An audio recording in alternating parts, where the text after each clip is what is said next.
Hi everyone, thanks so much for watching. I'm Jenny. We're going to talk today about the baby crow.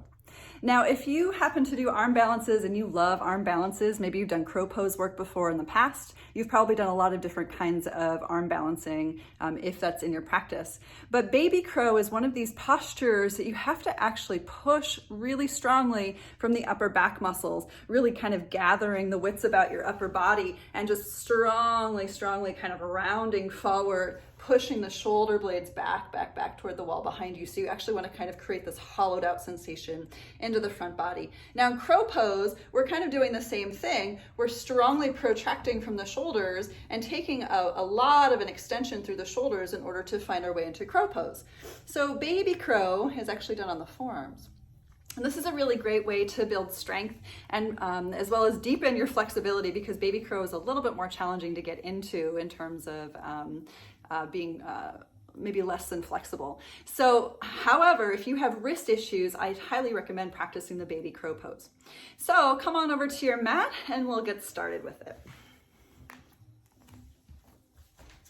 So as I said, crow pose is done on the hands. X, Y, and Z it. Leaning into the hands, making sure the knees are into the upper outer arms, picking up the legs one at a time. Voila, we're in crow pose. However, in baby crow, like I said, we're on our forearms. So it requires a nice little straddle of the legs here, as in Malasana Yogi squat. So that way you can lean forward, take the forearms to the floor, and wrap the knees around the upper outer arms, okay? So I'm gonna move to the side so you can see that action.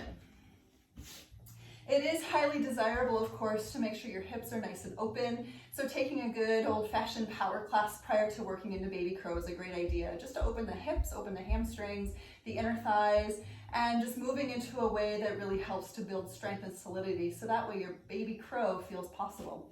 So like I said, starting in this Malasana Yogi squat like we would for crow pose, and then leaning forward, I'm going to take my forearms to the floor. And as you saw before in the last piece, I was wrapping my knees into the upper outer arms, and I'm literally going to squeeze my knees into my arms and poof my chest up into my upper back, so my upper back lifts to the sky.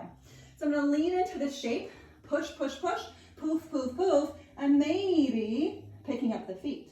So I am leaning pretty far forward, chin is toward the thumbs, and then I'm going to come back down.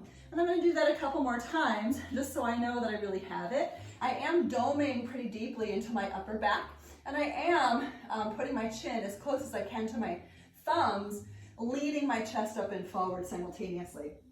So here I go once again, diving deeper into my Malasana Yogi squat. My knees are out, and I'm going to start to bring my knees into my upper outer arms, squeezing them in, leaning forward, chin toward the thumbs, and maybe picking up the feet.